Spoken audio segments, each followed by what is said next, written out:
say a few words about our new journal. I was absolutely delighted that Aldo agreed to publish it.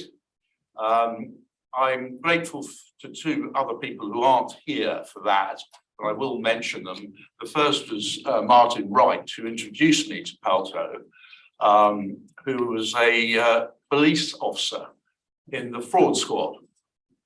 And he was editing a policing journal, and he came on board to help get our new journal going. The other colleague who will be joining us virtually, because he's in Australia and it's rather a long way, is Peter Cook, who is a former Royal Marine and is now our managing editor. He took over as managing editor from Martin Wright. So I have a police officer and a former Royal Marine commando. So if anybody's thinking of giving me a hard time, don't. We're about to bring out our fourth issue, volume 2, number 2. It's been slightly delayed because of various things, and it wouldn't have been right to bring it out without saying something about the war between Russia and Ukraine. And the Black Sea is proving to be enormously important in that, and I'll be saying more about that in my speech address this afternoon. But suffice it to say that Ukraine produces 40% of Africa's wheat. There are 20 million tons of grain still stacked up in grain silos at the great port of Odessa. In fact, there are 3 harbors for Odessa, 3 ports. And Ukraine is, you've probably heard the cliche, the breadbasket of the world. So that grain has been stacked up there for months.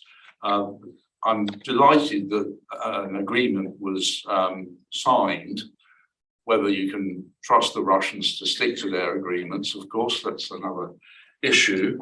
But it was facilitated by the Turks. And of course, the Turks control the access to the Black Sea. And I'll be saying more about that in my address this afternoon.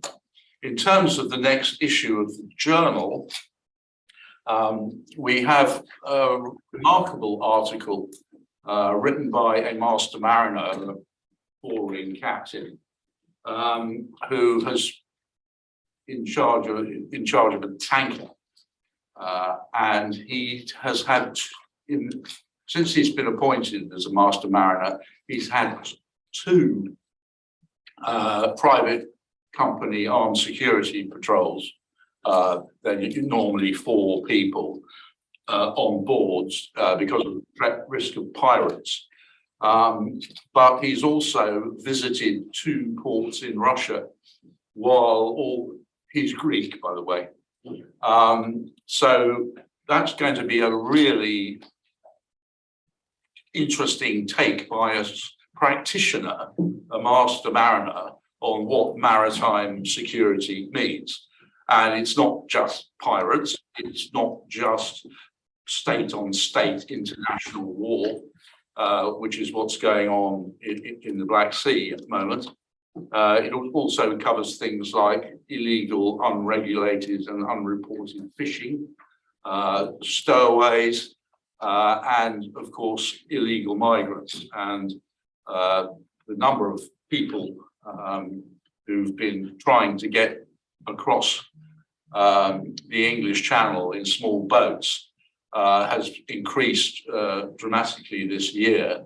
And of course, what we want to do is to open up, to make it possible for them to apply for asylum or safety through legal routes.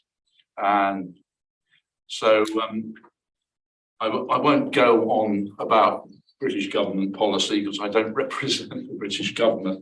But that's the kind of thing that we're looking at in the journal. So if you know anybody who's got a paper or an article about any aspect of maritime crime and security, and that also includes the environment, of course, then try us. Thank you.